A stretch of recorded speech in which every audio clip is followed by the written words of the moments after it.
Ciao raga, bentornati sul canale. Oggi siamo qui per un altro di quei video più attesi della stagione, ovvero la reaction al pronostico di inizio stagione. Andiamo a rivedere tutte le cazzate che avevo detto qualche mese fa, qualcosina mi ricordo, qualcosa no, però prima di andare avanti, se vi siete persi un altro di quei video tanto attesi che arrivano sempre a fine anno, ovvero le pagelle, il pagellone, lo trovate già nel canale, è già uscito, quindi per non perdervi nulla iscrivetevi e attivate la campanella delle notifiche, così rimanete sempre aggiornati. Per vedere magari anche cose più inedite trovate i miei social Instagram e TikTok, tutto qua in descrizione. La stagione 2025 della MotoGP sta per iniziare e siamo pronti a calma, no, neanche senza farlo apposta ho la stessa felpa, no, incredibile. Questa non me l'aspettavo. Non l'ho fatta apposta, però veramente è anche una cosa. Questa qui è stato pubblicato 9 mesi fa il video, il 25 febbraio 2025, ed è anche questo qui un modo per rivederci 9 mesi dopo. Cosa è successo durante tutto l'anno, cosa è successo durante la stagione, è anche un modo appunto per rivedersi su com'era prima la situazione. Sicuramente la qualità dei video è molto diversa, perché in quel tempo registravo con un iPhone 13 Pro che ho ancora tra l'altro, ma sono passato ad una fotocamera. La felpa rimane la stessa, io più o meno qualche cappello in più, ma comunque quello che ha fatto David Alonso lo scorso anno è quasi impossibile. Questi piloti sono quelli che battono record ogni 15-20 anni, sono quei piloti che nascono così ogni tanto. Però quest'anno vedo una Moto3 particolarmente combattuta e il mio favorito principale è Angel Piqueiras, che ecco, ok, calma, vabbè, sappiamo già come è andata a finire, ne avevamo già parlato un po' nel pagellone, però qua diciamo che c'è già qualche errorino, ma andiamo avanti. Cioè, nel senso, non è così sbagliato. Piqueiras però era il mio favorito, che lo era anche un po' per tutti a febbraio. Sicuramente le cose che dicevamo a febbraio sono cambiate totalmente rispetto ad oggi, perché sono cambiate parecchie cose, soprattutto per la MotoGP, ma andiamo avanti. L'anno scorso ha fatto una buonissima stagione da rookie, vincendo una gara, facendo qualche errorino, ma ci sta, i classici da esordiente, e poi ha cambiato team, è andato in una buona struttura come quella di MT Helmets. E da quello che mi sembra di aver capito anche dai test, il divario fra Honda e KTM sembra essersi un po' accorciato. Infatti attenzione anche ai due Leopard, sia Pitito Fernandez, che può migliorare secondo me la sua settima posizione dello scorso anno, ma deve essere più costante. Ragazzi, Pitito Fernandez è passato da settimo a sesto, se non ricordo male, quindi questa la azzecchiamo, è di una posizione ma me la prendo molto volentieri. Sia David Almansa, che è un buon pilota, ha avuto un 2024 difficile sia per infortuni che altro, ma arriva in una buonissima squadra dove può crescere ulteriormente e soprattutto può stare nei 10. L'altro candidato per il titolo secondo me è Rueda. Io l'avevo messo anche nel 2024 come candidato al titolo, solo che tra problemi fisici e una stagione particolarmente difficile non è riuscito ad esprimersi al massimo. Secondo me lui è un buon talento, però secondo me se quest'anno non concretizza difficilmente potrebbe essere quel vero campione che magari potrebbe distinguersi dagli altri. Magari arriverà con il tempo, però questa qui secondo me è la sua ultima chiamata per cercare di provare a vincere il mondiale della Moto3, perché comunque consideriamo che questo qui sarà il suo terzo anno nella classe minore ed è in un team di tutto rispetto che praticamente è quasi il più forte, se non il più forte, quello di Ajo. Ci sarà. Quindi diciamo che Rueda ha rispettato alla grande la sua ultima chiamata, e infatti più o meno non mi aspettavo una stagione sicuramente così dominante da parte di Rueda, però comunque avevo riconosciuto un po' il suo talento già da quando era arrivato, ne avevo parlato anche nei video delle pagelle, quindi ultima chiamata completamente rispettata. Me la prendo un po' come azzeccata, cioè tra i candidati per il titolo, ma io sicuramente adesso lo rivedremo, non avevo detto Rueda come vincitore del mondiale. Sicuramente anche Muñoz a dare le solite carenate nel suo modo di correre, che noi sappiamo che non piace molto, ma secondo me anche lui è uno dei candidati che si può giocare il titolo. Ma secondo me la sua stagione sarà una classica alla Muñoz, magari fa qualche podio, vince una gara, poi si stende, crea qualche incidente, e direi che è stata uguale a quello che abbiamo detto a febbraio. Forse c'è stata una gara dove dicevamo, forse era Sachsenring, non mi ricordo se era esattamente Sachsenring, che dicevamo ecco Muñoz è cambiato, ha messo a posto la testa, la gara dopo ha fatto un altro casino, quindi vabbè. Quindi una sua classica stagione, però poi magari mi posso sbagliare, perché comunque se ottiene costanza secondo me è un buon pilota che si può giocare il mondiale, ma deve mettere un po' di cose a posto, soprattutto la testa, ma magari quest'anno potrebbe essere il suo anno. Ecco, quest'ultima frase probabilmente la diremmo anche nel pronostico di inizio anno, perché comunque Muñoz non è male come pilota, ma deve mettere a posto questo. Per vincere il campionato deve trovare quella costanza che finora non ha mai trovato. Ci potrebbero essere degli outsider interessanti come i vari Keiso, Yamanaka, Furusato, i rookie che arrivano dalla Rookies Cup, soprattutto Alvaro Carpe nel team di Aio con KTM, secondo me si può fare bene, secondo me ha un buon potenziale, da top 5 da rookie secondo me c'è. E attenzione anche a Achilles con... Attenzione a Achilles, ma comunque su Carpe comunque qualcosina ha fatto vedere, si è un po' perso nella seconda metà dell'anno, ma ascoltiamo Achilles. CF Moto perché si prende una bella eredità dato che è sostituto di Alonso. Stando sull'italiano... Ok, non ho detto molto su Achilles perché comunque conoscendolo anche poco non si poteva dire molto, però l'eredità che ha preso da Alonso diciamo che l'anno prossimo la potrà ben rispettare. Piani in Foggia sinceramente non ci vedo niente, ahimè. Bertelle può secondo me fare una buona stagione, sempre però stando nella top 10 solita, non vedo magari dei passi in avanti. Invece ci sono stati passi in avanti, è andato fortissimo Bertelle nella prima parte di stagione, poi peccato si è fatto male, poi ci sono stati tutti dei casini per quanto riguarda il rientro, però Bertelle se mostra la velocità che ha fatto vedere quest'anno, lo fa vedere anche l'anno prossimo, secondo me qualche soddisfazione se la può togliere. Può fare un salto in avanti Lunetta che ha un gran talento, è un po' penalizzato probabilmente dall'avere una Honda che sì, come vi ho detto prima il divario con la KTM si è un po' accorciato, ma la Honda è ancora un po' più indietro rispetto a questo, però secondo me Lunetta ha il potenziale per stare nei 7 fisso. Vabbè, Lunetta si è fatto male, ha fatto poi la sua solita stagione alla Lunetta. Altro gran talento insieme a Lunetta che secondo me si può far ben sperare per il futuro è Guido Pini. Beccato tra l'altro ai caschi d'oro quest'anno, una giornata che vi ho raccontato sui miei profili Instagram e TikTok, quindi per vedere anche lì dei contenuti esclusivi che magari qui non pubblico, andate a seguirmi anche lì.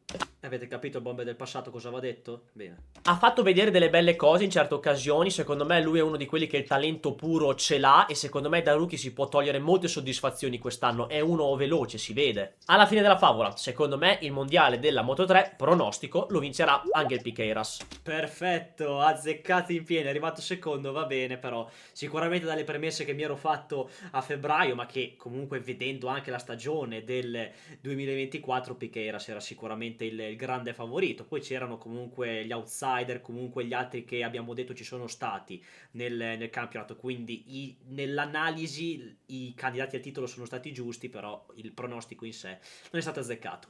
Andiamo con la classe di mezzo, la Moto 2, che da quello che ho detto un po' anche nei video precedenti, negli scorsi mesi, ha un principale candidato, Aron Canet.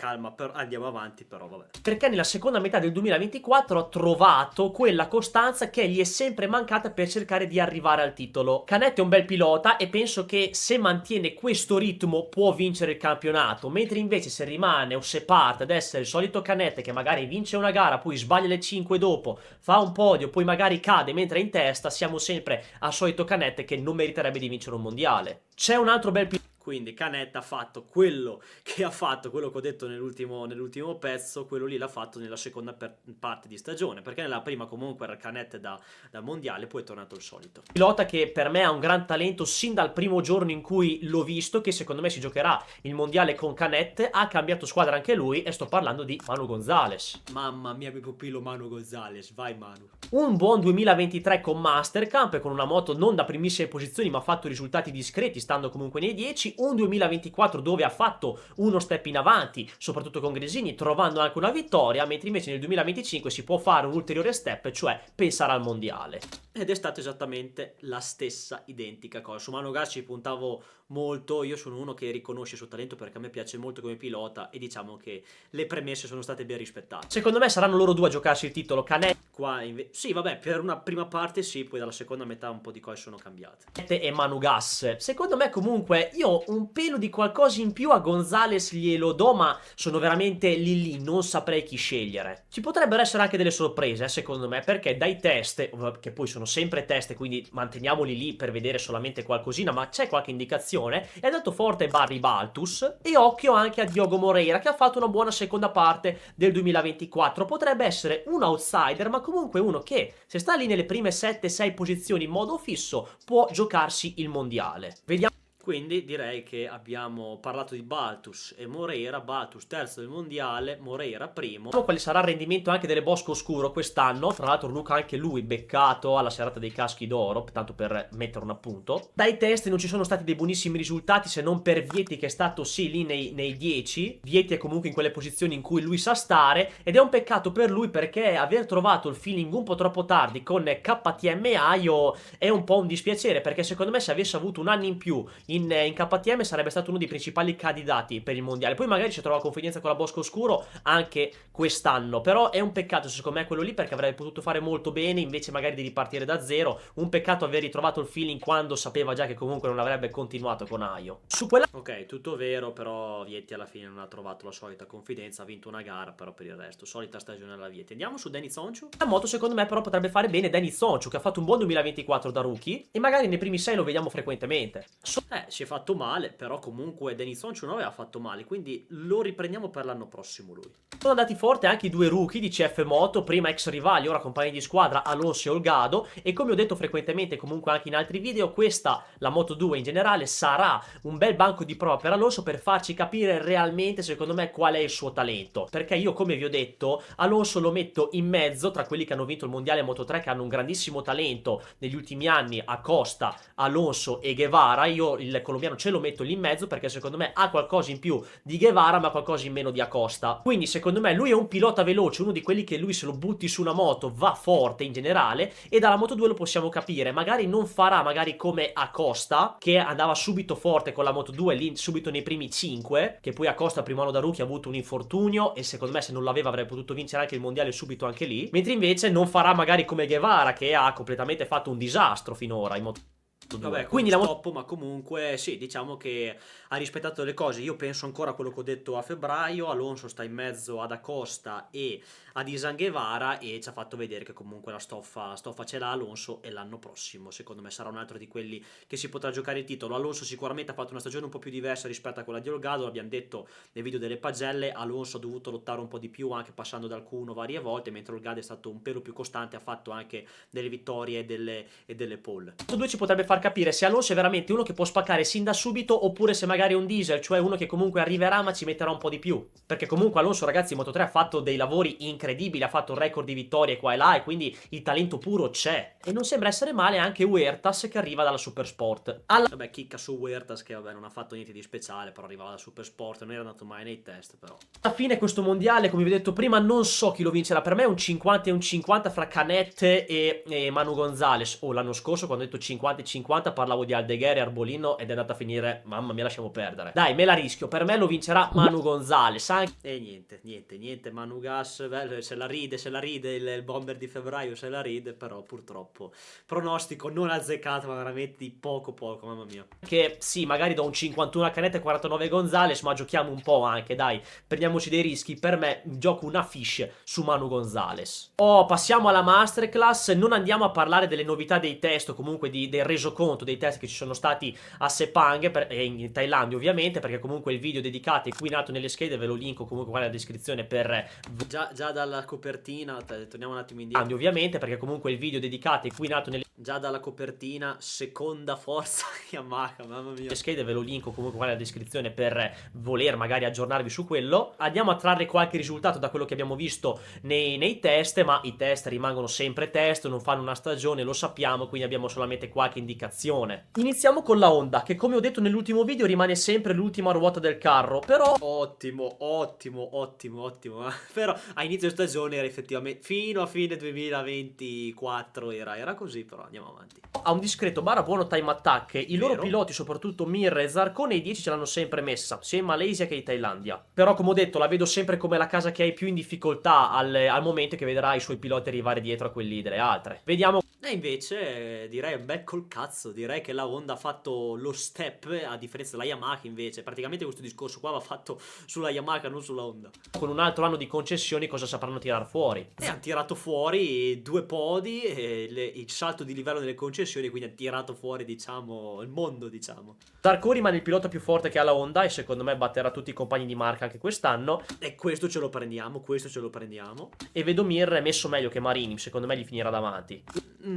No, no, perché vedremo anche il pronostico della classifica alla fine, perché ho fatto anche il pronostico della classifica, però ha fatto meglio Marini di Mir, anche se Mir comunque ha fatto 2 podi, però a conti fatti ha fatto meglio Marini. La KTM è quella che mi ha lasciato un po' più perplesso nei test. Sembra comunque far trasparire che non è una tragedia, che la moto c'è nonostante magari qualche mancanza di sviluppo, ma credo che Acosta possa provare a stare davanti lì e lottare per il podio, e avendo proprio Acosta magari può vincere qualche gara sporadica, certamente, ma Acosta può stare davanti agli Aprilia e quindi essere quello che sta dietro Bagnaia e Marquez e insieme alle Ducati clienti.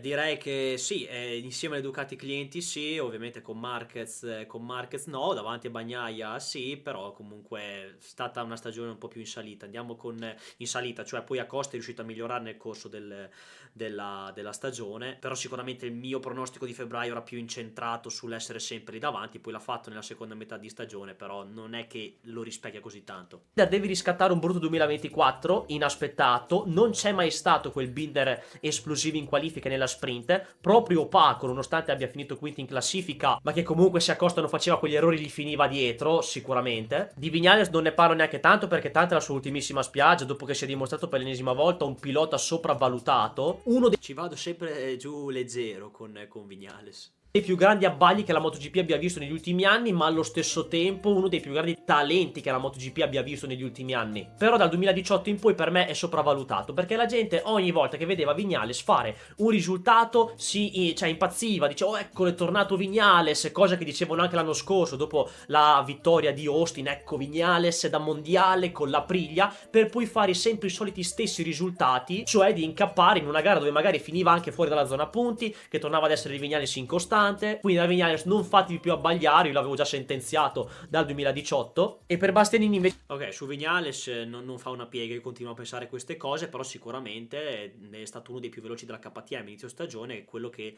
la interpretava meglio. Quindi va detto che comunque Vignales qualcosa dalla KTM ha saputo tirar fuori. Poi vediamo l'anno prossimo anche con il coaching di Lorenzo, se cambierà qualcosa magari, potrebbe essere uno di quelli che arriva a essere molto veloce con la KTM, sicuramente non da mondiale, però comunque potrebbe togliersi qualche soddisfazione. la vedo un po' grigia sinceramente, a cavallo della zona punti ragazzi, perché non Direi azzeccatissimo, a parte quelle 4 gare da Brno a Catalogna. si era trovato male nei test di Barcellona, però in questi qui proprio il nulla cosmico. Uno stile di guida che forse non si addice alla KTM, quindi arrivando dalla Ducati comunque deve provare a cambiare qualcosa ed è sicuramente una stagione in cui può migliorare di volta in volta. Gli si dà tempo, però lo vedo più in difficoltà del previsto. Infatti è stato molto in difficoltà. Quindi sarà una stagione dove dovrà cercare di migliorare ogni weekend e cercare di rincorrere il Q2 perché attualmente in modo fisso rischia di non entrarci. E infatti non c'è praticamente quasi mai entrato, se non quelle volte dove andava forte. Con Aprilia ci sono delle incognite perché 2 piloti su 4, di cui uno quello di punta e un altro quello che comunque ha più esperienza su quella moto, sono usciti subito, ovvero Martin e Fernandez. E come dicevo nel video dei test su Bezzecchi, cioè che si è dovuto caricare sulle spalle l'intera casa di Noale da esordiente sulla moto completamente da conoscere, direi che l'ha fatto alla grande, ha avuto una grande reazione. Bene i suoi test a Buriram, vedo un Bezzecchi carico, soprattutto di riscattare un 2024 che per lui è stato atroce, e come dico secondo me potrebbe essere una stagione di continuo miglioramento perché lo vedo bene sulla Priglia, in una top 6-7 secondo me ci può stare tranquillamente. Raul Che direi alla grande, ha fatto una grande reazione come dicevo già a febbraio, però ha avuto un exploit incredibile, grande best. Andiamo con Raul Fernandez, sentiamo. Fernandez, anche lui togliendo l'infortunio, è veramente all'ultimissima spiaggia. Secondo me lui non ha dimostrato nulla fino adesso ed è ancora in aprile a quanto sembra perché comunque è un gran pupillo di Massimo Rivola. Ha un bel talento lo spagnolo, a me piace, però non è mai esploso, non ha mai concretizzato. Togliamo l'anno da rookie, togliamo il secondo anno dove ha cambiato moto e quindi doveva capirla, che poi se uno è veloce va veloce sin da subito. Però gli ultimi 2 anni non ha dimostrato di essere da MotoGP. Per me l'ultima chance era il 2024, secondo me aprile dovrebbe sbolognarlo se non porta risultati anche quest'anno. Sempre molto leggero il bomber, però comunque effettivamente ha vinto a Phillip Island, è stato sicuramente veloce quest'anno, si è meritato la riconferma, però io continuo a pensare queste cose qua di febbraio. Sicuramente potrebbe essere un buon pilota per un team cliente, ma da ufficiale anche in futuro in aprile o altro io non ce lo vedo.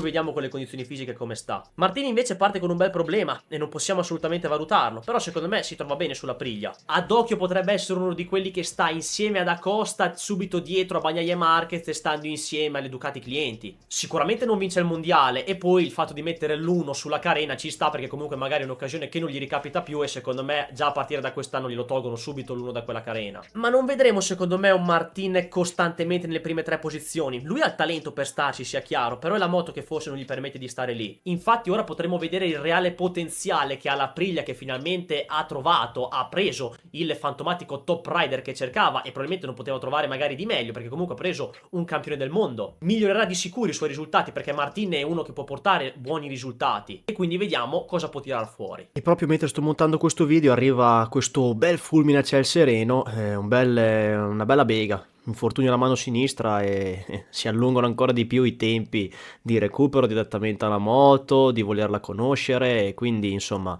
un bel casino. Ecco, Quindi diciamo che per Martin non servono commenti, non ha corso quest'anno, quindi sì, le cose effettivamente sono giuste, anche l'anno prossimo, anche con un Bezzecchi ancora più forte e un Martin che se capisce questa moto, secondo me l'Aprilia potrà ancora migliorare, però ovviamente ogni pronostico che è stato fatto su Martin non ha praticamente valore. andiamo con la Yamaha che come sappiamo è quella che ci ha stupito di più nei test E infatti è solo nei test perché durante la stagione ciao.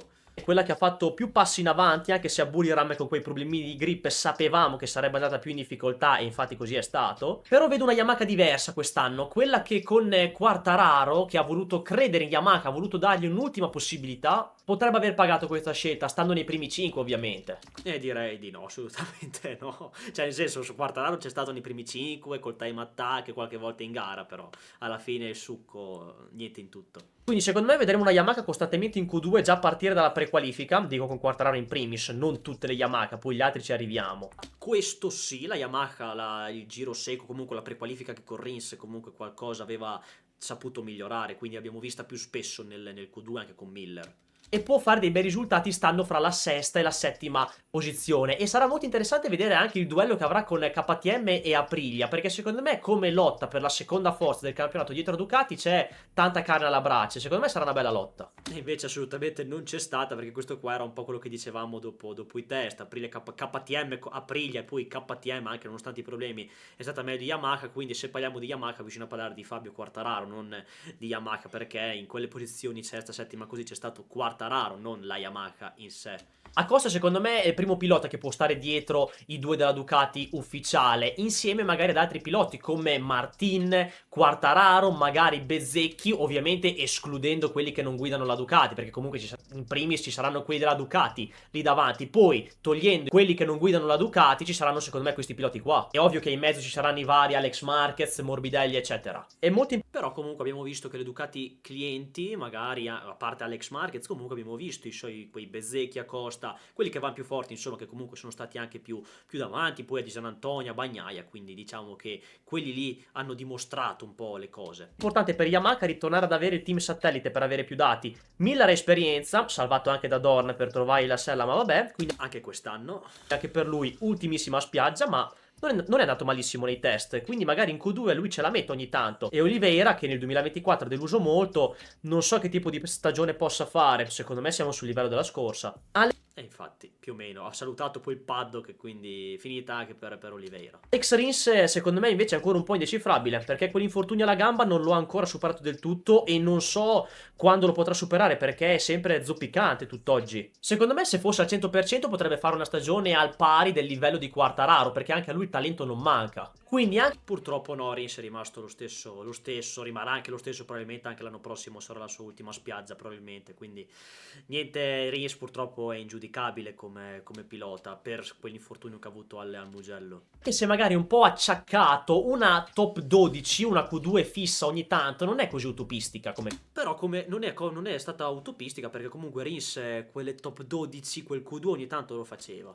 cosa. Secondo me la Ducati può tenere la stessa moto anche per i prossimi 10 anni, che tanto rimane sempre a dominare. È veramente di un altro livello, fa un altro campionato, non ha senso. Hanno poi scelto il motore del 2024 e non quello del 2025, ma non solo. Una cosa che si diceva già dai test di Sepang è che potrebbero mantenere una stessa configurazione di aerodinamica e telaio del 2024. Quindi non è che potremo vedere magari una GP 2024/2025, quindi una via di mezzo. No, potremo vedere una GP 2024 che ha degli aggiornamenti che si proiettano per il 2025, ma comunque la base è quella del 2024. Questo Effettivamente, quindi è così, la GP24 e la GP25 sono molto simili, però qualche differenza c'è stata, l'abbiamo vista con Bagnaia e di San Antonio, quindi sono molto simili, però cambia qualcosa, effettivamente ce l'hanno dimostrato Bagnaia e di San Antonio che qualche problemino in più c'è e infatti sono molto curioso di vedere l'anno prossimo magari i piloti che avranno la GP25 dei clienti, se Ducati sceglierà comunque di portargli comunque determinati aggiornamenti o le stesse cose oppure no. è un segno che la GP24 era praticamente una moto perfetta. Ovviamente poi di perfetto non c'è nulla e si può sempre migliorare, ma battere quella moto è veramente difficile. Io non sono un pilota e non mi permetto di giudicare, però comunque secondo me la scelta del motore 2024 ci può stare, perché era un motore completamente, anche qui in questo caso perfetto, nato bene, su cui i piloti si sono trovati bene sin da subito. Anche comunque il motore 2025 era un motore buonissimo, su cui comunque c'erano delle lacune, come ad esempio Bagnaia citava il fatto che in frenata c'erano dei miglioramenti da fare. E in frenata soprattutto quest'anno non hanno trovato assolutamente la quadra, quindi ciao. Quindi hanno preferito non voler rischiare magari, però comunque sul motore 2025 avrebbero potuto lavorarci durante la stagione, ma come vi ho detto hanno preferito non rischiare e partire da quello che conoscevano già subito, quello del 2024, che sapevano essere quello lì che tanto anche per i prossimi 10 anni, se lo mantengono, vincono comunque, e quindi sai già come lavorarci su quello, mentre invece con quello del 2025 magari avevi un po' più incognite, sicuramente migliorabili, perché difficilmente avrebbero sbagliato in qualche lavoro, ma è anche sui dettagli che si vince. La GP24 è una grande moto perché lo dimostrano anche i team satelliti. Aldeguer non è andato male nei test, ma lui è un rookie, quindi non si può parlare molto. Però parliamo, perché Aldeguer comunque, nonostante guidasse una Ducati che ti facilita molto il processo di guida, di apprendimento, per quanto riguarda se sei un rookie, a differenza magari di Ogura, però Aldeguer comunque ha vinto una gara e si sa che è un pilota forte. Andiamo su Alex Marquez, che qui io questo me lo ricordavo perché qua ne vado molto fiero. Alex Marquez, secondo me, può trovarsi ancora più a suo agio con la moto del 2024. E una. A mio parere farà una stagione migliore E due. delle solite di Alex Marquez, cioè quelle da 6 nel top 10 normalmente. Secondo me lo possiamo ritornare a vedere, magari a vincere qualche sprint, a fare qualche podio in più, quindi magari una stagione da 7, 7,5 rispetto alla solita da 6 come vi ho detto prima. E quindi il voto di Alex Marquez lo trovate nel video delle pagelle, però finiamo il discorso perché c'è ancora la sua foto. Perché comunque il livello di Alex Marquez sappiamo che questo qui appunto da 6, senza fare cose grandi, insomma, quindi normali. Lato VR40 Su Alex Marquez, quindi quello che ho detto è stato rispettato, ma è stato ancora molto di più amplificato. Cioè io sicuramente non mi aspettavo il rendimento che ha avuto effettivamente nel 2025, però mi aspettavo un miglioramento, quindi ad esempio in top 5. Però mi aspettavo che con quella moto, con quella GP24 lì, mi aspettavo che un pilota normale comunque come lui, nonostante sia comunque 2 volte campione del mondo, che sa andare forte, mi aspettavo che facesse un salto in avanti a livello dei risultati, perché appunto per me la GP24 è una moto che bene o male quasi tutti possono guidare, con cui tutti si possono trovare bene, e quindi si vedrebbe già il livello di un pilota se ad esempio una GP25 o un altro tipo di moto avesse qualche problema, per capire in che modo guida questo pilota, in che modo risolve i problemi eccetera, e quando va in difficoltà oppure no. Però comunque su Alex Marquez direi che è stato nettamente di più amplificato quello che ho detto. Mi aspettavo un leggero miglioramento da top 5 come ho detto, però comunque è stato nettamente di più amplificato. Quante volte ho detto amplificato non lo so. 6, anche lì un bel casino con Di San Antonio, e l'infortunio alla clavicola bene o male te lo porti dietro per un po' e non andrà mai via al 100% sin da subito, ci saranno un po' di strascichi. Io per Disa mi ero immaginato una buona stagione, fatta di top 5, qualche podio sporadico, con qualche vittoria della sprint magari. Però con questi... Niente sprint, sì c'è stato qualche podio, però alla fine niente in tutto, stagione deludente da parte di Digia. L'infortunio parte già in salita e quindi anche lì lo vedremo magari con il passare del tempo, quindi più gare passeranno, più l'infortunio comunque avrà meno dolori e quindi lo vedremo migliorare di volta in volta. Monitoriamo comunque le sue condizioni fisiche. Anche Morbidelli è un po' l'ultima chiamata, anche se essendo sotto la VR46 comunque potrebbe aver trovato una sorta di posto fisso perché un pilota dell'Academy comunque ci sta a averlo. Nel 2024 Morbidelli è arrivato qualche volta, ma non si è mai fatto vedere veramente e aveva una moto completamente ufficiale. Chiaro, doveva conoscerla bene, è partito con un infortunio e doveva migliorare di weekend in weekend, però mi ha un po' deluso lo scorso anno. E mi delude anche quest'anno. Era partito bene Morbidelli, poi ha avuto l'infortunio, però altra stagione che diciamo per Morbidelli, andiamo a dire dopo questa stagione che anche l'anno prossimo per Morbidelli sarà veramente l'ultima spiaggia. Stagione ha la stessa moto che ha guidato lo scorso anno, quindi per me comunque nei primi 5 ci deve stare perché E fino all'inizio le prime gare lo faceva, poi dopo niente. altrimenti è un fallimento. Ed è stato un bel fallimento. Ma può puntare anche ai podi e bisogna che almeno qualche sprint la vinca. Ed eccoci No, assolutamente no, non ha vinto, no, niente. qui, siamo arrivati alla roba calda, quella succulente che ormai tanto lo sappiamo tutti ragazzi che il mondiale quest'anno se lo giocheranno questi due, ovvero Pecco Bagnaia e Marc Marquez. Sì, assolutamente. Come vi ho detto nel pagellone del 2024, Bagnaia si è un po' tirato la zappa sui piedi da solo. Perché gli bastava arrivare senza strafare, ha vinto 11 gare, una cosa no sense veramente, e questo ci deve anche far riflettere su come bisogna cercare di dare un po' più peso alla gara della domenica rispetto a quella della sprint, che vabbè le sprint, vabbè lasciamo perdere questo discorso, perché ne ho già parlato in un altro video. Per Bagnaia sono state decisive delle situazioni, alcune nelle quali non era colpevole, altre in cui doveva essere più lucido lui, ma lo poteva vincere tranquillamente secondo me, anche contro un Martin che era sempre un martello, che è sempre stato costante, la parola chiave del 2024, che ha meritato di vincerlo sia chiaro, ma nella gara della domenica, quella che conta veramente, ha sempre preso la paga. Alla fine della favola per me il mondiale l'ha più perso Bagnaia, Martin l'ha vinto meritatamente, è stato costante, determinato, ha fatto un click mentale, sempre stato lì, era clamoroso. È più forte Bagnaia di Martin. Poi questi tipi di mondiali, soprattutto con le sprint, si vincono con la costanza. Ovviamente anche i mondiali precedenti si vincevano con la costanza, ci mancherebbe, però questi qui la costanza vale ancora molto di più. Si vincono con quella, altrimenti la prendi nel culo. Cosa E quindi direi che non fa una piega, per me il discorso non fa una piega, direi tutto quello che ho detto, per me il mondiale 2024 è stato esattamente quello che ho detto a febbraio, però vediamo qua. chiedere a Bagnaia per vincere il mondiale del 2025? Nulla. Solo non cadere e non fare quegli errori stupidi che gli abbiamo visto fare nella sprint lo scorso anno. Poi però è iniziato il mondiale, è iniziato tutto il calvario. Quindi fare piazzamento e quando capisci che non devi esagerare ti metti lì e arrivi. Questo l'ha fatto, però c'era chi andava più forte, poi c'erano dei problemi che lui non è riuscito a risolvere. Il resto sul giro secco e alla domenica è ingiocabile, lui deve solamente mettere a posto quelle lacune che ha avuto nel 2024, ma sono carenze che secondo me comunque può tranquillamente mettere a posto, che gli possono portare a vincere il quarto mondiale. Giro secco e dominio della domenica l'abbiamo visto solamente dove a Motegi, poi se c'era Marquez con un'altra mentalità magari avremmo visto dell'altro, però comunque quel discorso l'abbiamo visto solamente in una gara. Marc Marquez, allora le mie valutazioni su di lui non sono basate sui test perché lui va forte indipendentemente da quelli. Ancora devo capire la gente che diceva che sulla Ducati avrebbe faticato. Ma allora, un 8 volte campione del mondo, probabilmente il talento puro più forte della storia, e sto parlando solo di talento puro perché a livello di completezza ce n'è un altro che è il pilota più forte della storia, che guida la moto più forte del pianeta, fa fatica, ma veramente dai, ma per piacere. Marquez ci ha fatto vedere appunto che è un campione facendo una gran stagione sulla 2023 e che avrebbe fatto meglio di quelli che avevano la stessa moto. Solo Di Gianantonio si sarebbe avvicinato e avrebbe fatto la top 5 se non si fosse infortunato. Non sarà sicuramente un Marquez che dominerà in Cosa ho sentito? contrastato come nel suo prime. Uno, perché il tempo passa anche per lui. Cosa sto sentendo? Due, perché comunque la concorrenza di avversari agguerrita c'è. Ci sono piloti tosti come Martin e Acosta, però un po' uno dei problemi un po' della MotoGP di oggi è che questi piloti hanno un gran talento che però la moto un po' li penalizza un po'. che non gli permette di stare sempre lì davanti. E poi c'è sempre quel tema sulle sue condizioni fisiche, su magari qualche strascico che si porta da quell'infortunio. Io credo che l'abbia quasi risolto, ma non totalmente al 100%. Sicuramente guida in una maniera diversa, in modo da non causare problemi a quel braccio, però questo tema forse è un po' meno rilevante rispetto agli anni scorsi.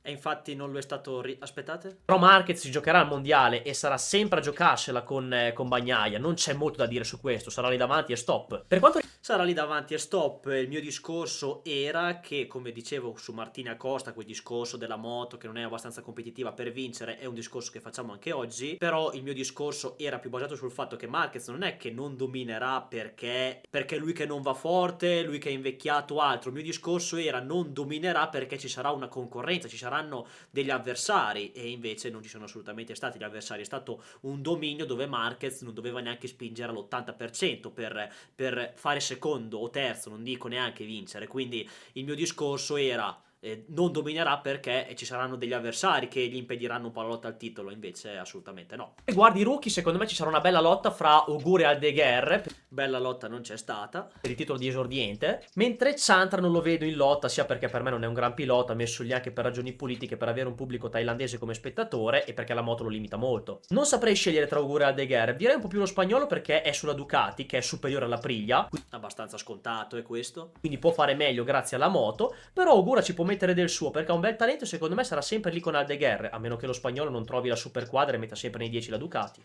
Non è stato sempre lì. Ogura sicuramente ha fatto un bel inizio di stagione, poi si è fatto male, ma comunque a conti fatti, anche se Ogura non si fosse fatto male o che Aldeguer avesse trovato la quadra, Aldeguer andava forte in maniera con la Ducati, quindi sì, mi aspettavo magari, da quello che dicevi, mi sembra di qua di aver detto a febbraio, sì, mi aspettavo una lotta un po' più alla pari, ma invece il pronostico era su Aldeguer, è stato rispettato. Bene, ora passiamo alla prediction della mia classifica finale di quest'anno, ovviamente non contando wildcard, sostituti, infortunati e quant'altro.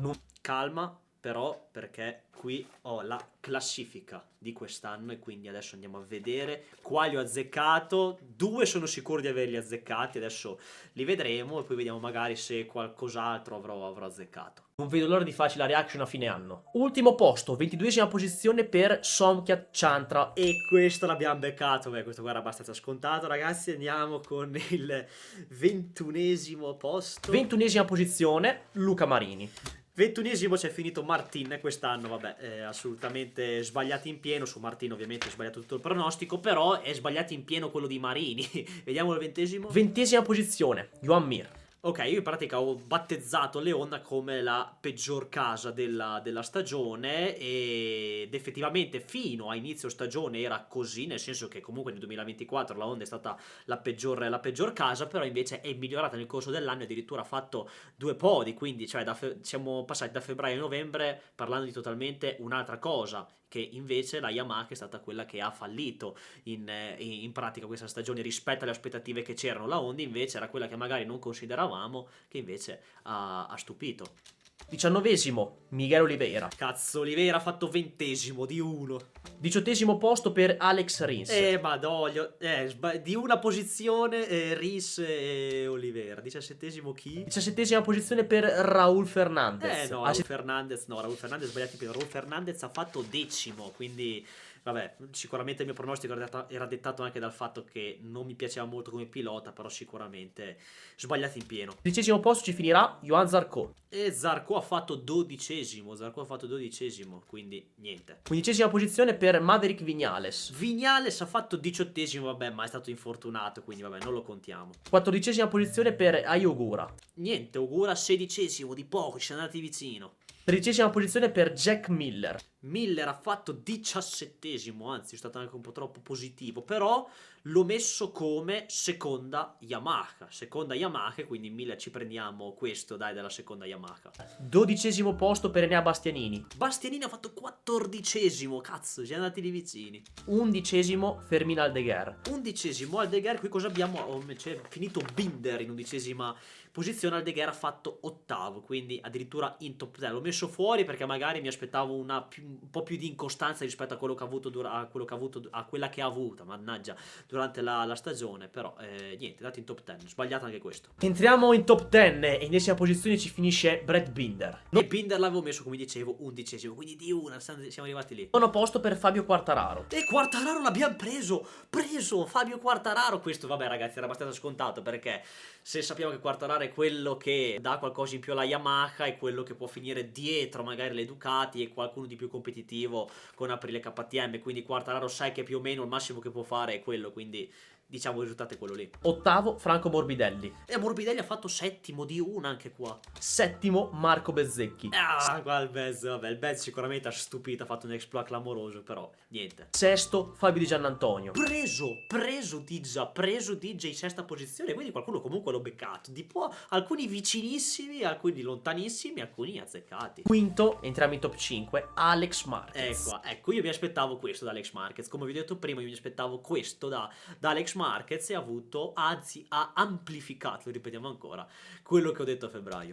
Quarto, Jorge Martin. Martin, non ne parliamo. Quarto c'è finito Acosta, però... Terzo, Pedro Acosta. L'ho messo terzo Acosta. Pedro l'ho messo terzo, quindi me lo aspettavo in top 3 e ci è andato vicino, comunque siamo arrivati vicini anche lì. Siamo arrivati al momento decisivo di quest'anno, perché secondo me quest'anno il mondiale della MotoGP 2025 lo vincerà Marc Marquez. E non si poteva sbagliare, questo secondo me non si poteva sbagliare, ero sicuro che Marquez vincesse il mondiale quest'anno, ma avevo messo Pecco Bagnaia in seconda posizione, invece è finito quinto. Questa è la classifica finale e diciamo che comunque siamo andati vicino, sono andato vicino a qualcuno, sicuramente. Ci hanno trabeccato, le Honda neanche morti, anzi ho messo Mir davanti a Marini, anzi è finito Marini davanti a Mir, però ho beccato la prima Honda che è Zarco, Rins e Oliveira attaccati, praticamente presi, sbagliata solamente la posizione. Zarco più indietro del solito l'avevo messo e finito nettamente più avanti. Vignales va bene, Ogura ci siamo arrivati vicini, Miller ha fatto peggio di quello che avevo pronosticato, ha fatto 17esimo, Bastianini abbiamo detto che era rimasto, è finito 14esimo, io l'ho messo 12esimo, Aldeguer l'ho messo fuori dal top 10 sbagliato perché ha fatto ottavo, Binder di una posizione l'ho sbagliato, Quartararo preso, Morbidelli quasi di una posizione, preso Di Giannantonio.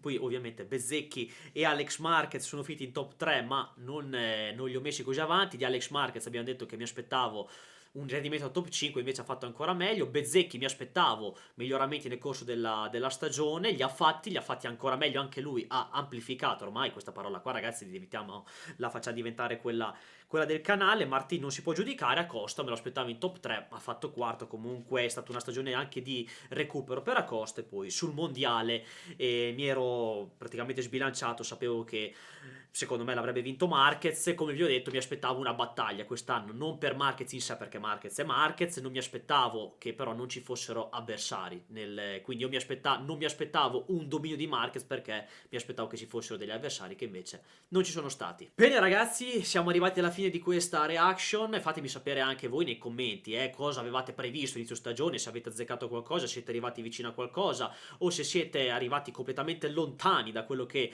avevate pronosticato. Fatemi sapere se avevate pronosticato Marquez vincitore oppure un altro. Quindi ricordatevi di iscrivervi al canale e attivare la campanella delle notifiche per non perdere i prossimi video che usciranno, di seguirmi su tutti i miei social perché anche lì escono cose che magari qui non pubblico, quindi seguitemi che su Instagram soprattutto dobbiamo crescere, che lì stiamo facendo un po' fatica. Niente ragazzi, dai, ci vediamo presto per un nuovo video.